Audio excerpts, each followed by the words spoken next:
அண்ணா சுவாமி அழைக்கின்றாரே, நம்ம அண்ணா சுவாமி அழைக்கின்றாரே. மாயன் மயம் ஆன்மீக சகோதர சகோதரிகள் என்னுடைய அன்பான பணிவான வணக்கத்தை தெரிவித்துக் கொள்கின்றேன். மாயன் மயம் உங்கள் நலன் பொருட்டே இறையர்களாலும் குருவர்களாலும் தொடர்ந்து மாயன் மயில சோடி பிரசன்னம் பார்த்து வருகிறேன்.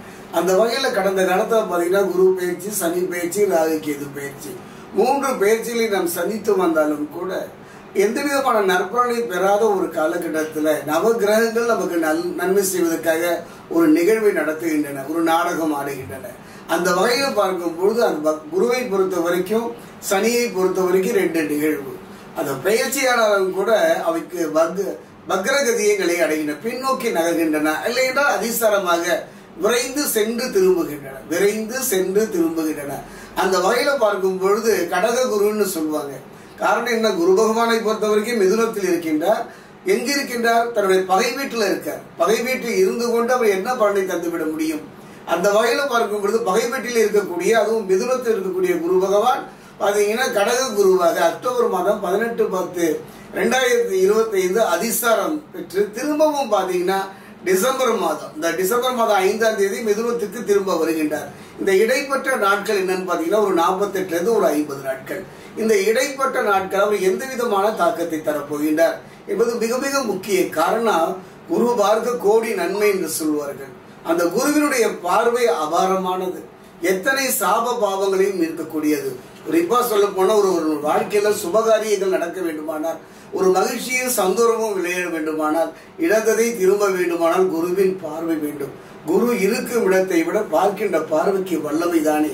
அந்த வகையில பார்க்கும் பொழுது குருவினுடைய பார்வைன்னு எடுத்தீங்கன்னா 5, 7, 9 அந்த வகையில இந்த குரு பகவான் அதிசாரமாக இப்ப கடகத்துல தங்கி இருக்கார். இந்த இடைப்பட்ட காலம் என்ன அற்புதம் விளைய போகின்றது? கண்டிப்பா நடக்குங்க.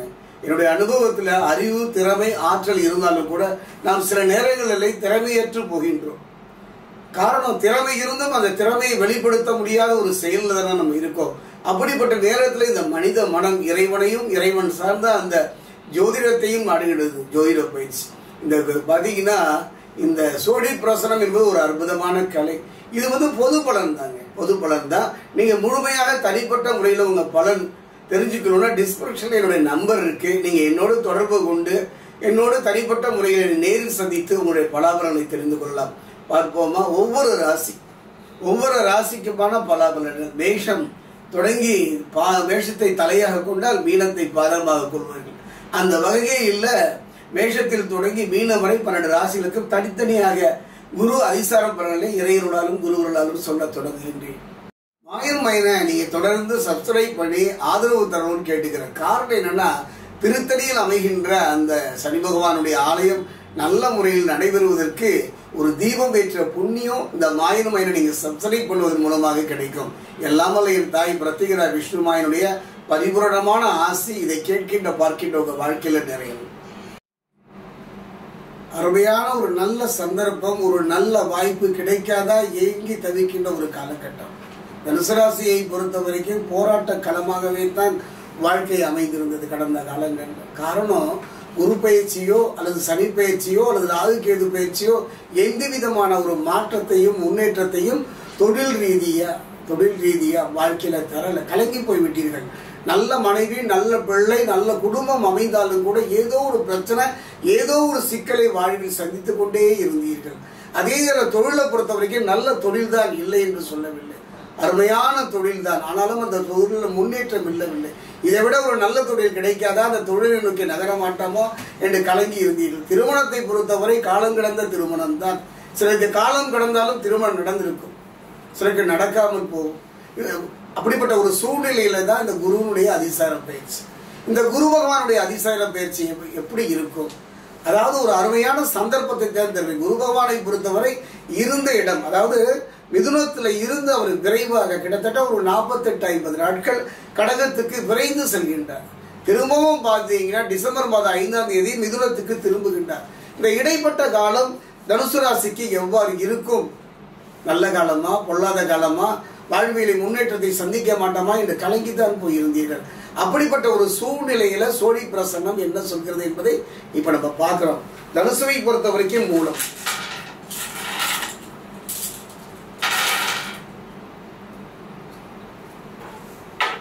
தனுசுவை பொறுத்த வரைக்கும் பூராடம்,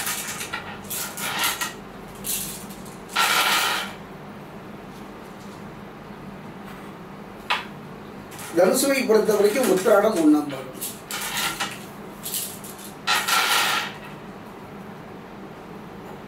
தனுசு ராசி ஆன்மீக சகோதர சகோதரிகளே, ஒரு குரு பயிற்சி, குரு அதிசார பயிற்சியை மட்டுமே வைத்து சோழி பிரசனம் சொல்லிவிட முடியாது. மற்ற கிரகங்களுடைய இருப்பையும் பயிற்சியையும் நாம் கணக்கில் கொள்ளலாம். அந்த வகையில் தனுசு ராசியை பொறுத்த வரைக்கும் 1, 2, 3, 4, 5, 6, 7 இருந்த குரு பகவான் கடகத்திலே உச்சம் பெறுகின்றார். அந்த கடகத்தில் உச்சம் பெறுகின்ற குருவை பொறுத்த வரைக்கும் அதிசாரமாக உச்சம் பெறுகின்றார். கவலைப்பட வேண்டாம்.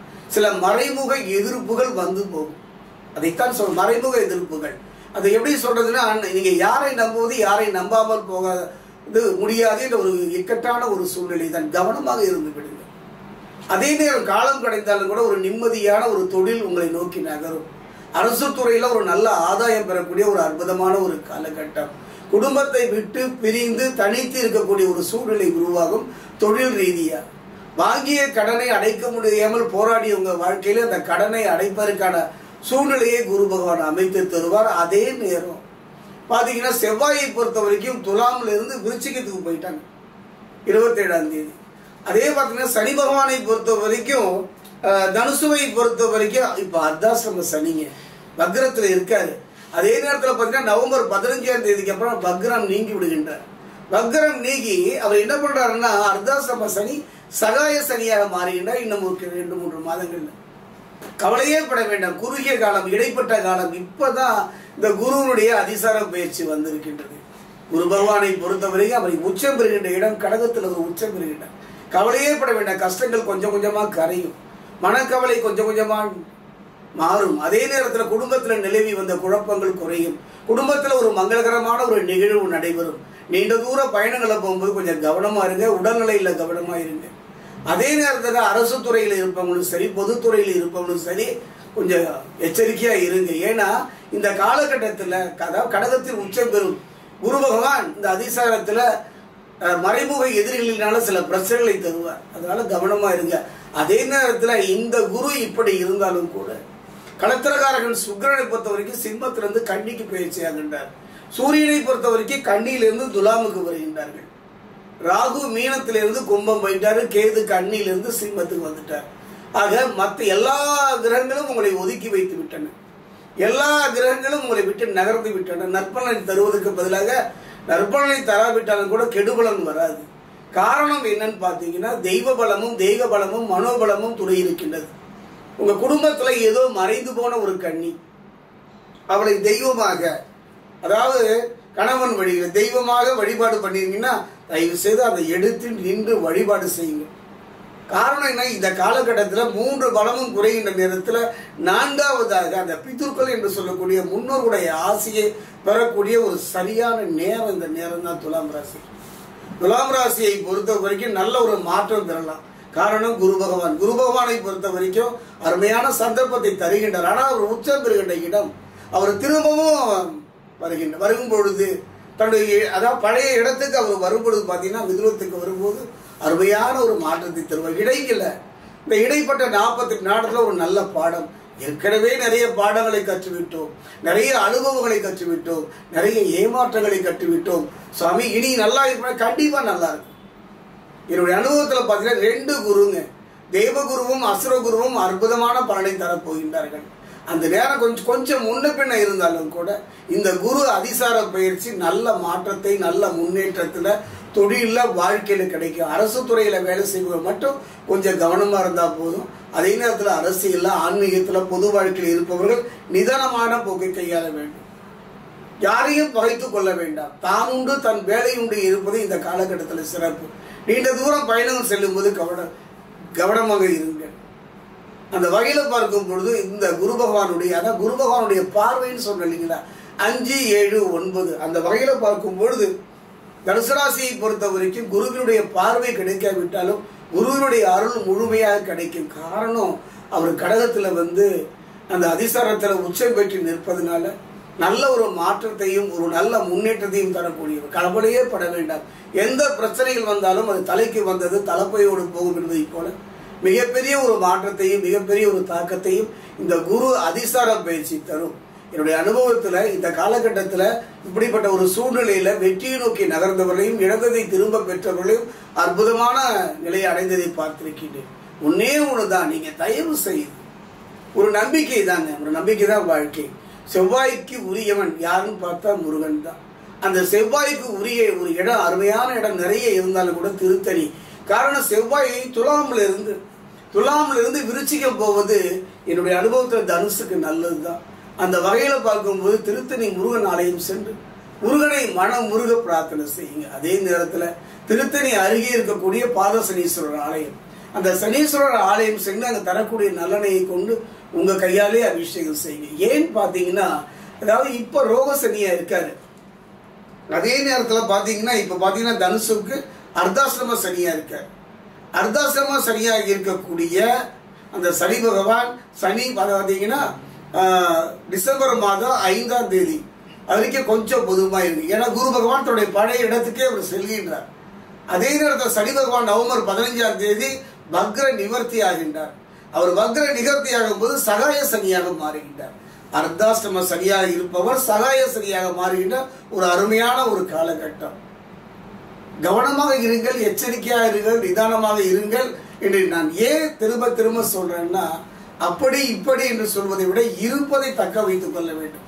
ஒரு நிம்மதியான வாழ்வு.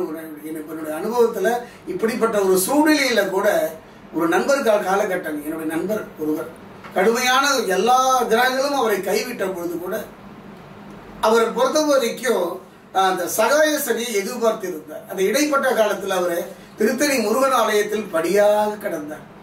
தெய்வ நம்பிக்கை எது வந்தாலும் முருகா தெய்வமே செவ்வாய்க்கு உரியவனே என்னை காப்பாற்று. திருத்தணி அருகில் உள்ள பாதசேவி ஆலயம் சென்று சனி பகவானை தினமும் வழிபாடு செய்வார். எத்தனையோ ஏளனங்களையும் பேச்சுக்கள் அவர் வாங்க கூட சனியின் பாதத்தை அவர் கைவிடவில்லை. அப்படிப்பட்ட சூழ்நிலையில நவ கிரகங்களும் நகர்ந்தாலும் கூட எந்த கிரகங்களும் இவருக்கு கெடுபலனை தர தயாராக இருந்ததோ அந்த கிரகங்கள் அவருடைய நற்பனை தந்து நீங்க நல்லா இருக்காருங்க, நிம்மதியா இருக்காரு. இதை நான் சொல்ல வேண்டியது கடமை தானே. கிட்டத்தட்ட 20-30 வருட காலமாக சொல்லி பிரசன்னம் தான் இருக்கேன். இப்படிப்பட்ட நவ கிரகங்களும் நம்மை விட்டு நகர்ந்திருக்கின்ற பொழுது இப்படி இறைவனை நம்பி எது நமக்கு எதிரான கிரகமோ எது நமக்கு எதிர்மறையை தரக்கூடியதோ அந்த தெய்வத்தை சொல்லுவாங்க கிராமத்துல. சாட்சிக்காரனை விட சண்டைக்காரர்கள் சிறப்பு என்பதை போல தனுசு ராசியை பொறுத்த வரைக்கும் அர்த்தாசிரம சனி விடுபட போகிறீர்கள், கவலையே பட வேண்டாம். அந்த வகையில அந்தரங்க விஷயத்தை யார்ட்டையும் பகிர்ந்துக்காதீங்க, யாருக்கும் முன்ஜாமீன் கொடுக்காதீங்க. கொடுத்த வாக்கை காப்பாற்றுவதில் போராடக்கூடிய ஒரு நிலை இருப்பதனால அதீதமா தன் சக்திக்கு மீறி அதீதமான வாக்குறுதியை கொடுக்காதீங்க. அதே நேரத்துல இந்த களத்திரகாரகன் சுக்கிரனும் துணை இருக்கிறார். அசுரகுரு கைவிட்டாலும் தேவகுரு துணை இருப்பார். எப்ப இருப்பார் பாத்தீங்கன்னா அவர் திரும்பவும் வரணும், இந்த கடகத்திலிருந்து மிதுனம் வரணும். அதுவும் ஒரு கொஞ்சம் காலம். விதை போட்ட உடனே பலன் தந்து விடுமான இல்லை, காத்திருக்கணும். அந்த வகையில தனுசு ராசியை பொறுத்த வரைக்கும் ஒரு நல்ல வேலை, நல்ல குடும்பம், நிம்மதியான வாழ்வு அமைவதற்கு தெய்வ பலம் தேவை. அந்த தெய்வ பலத்தை அடைவதற்குத்தான் சொல்லி திருத்தணி முருகனையும் திருத்தணி அருகே இருக்கக்கூடிய பாதஸ்ரீஸ்வரர் ஆலயம் ஒரு முறை சென்று நின்று பாருங்கள். நம்ம யார் கைவிட்டாலும் தெய்வம் கைவிடாது.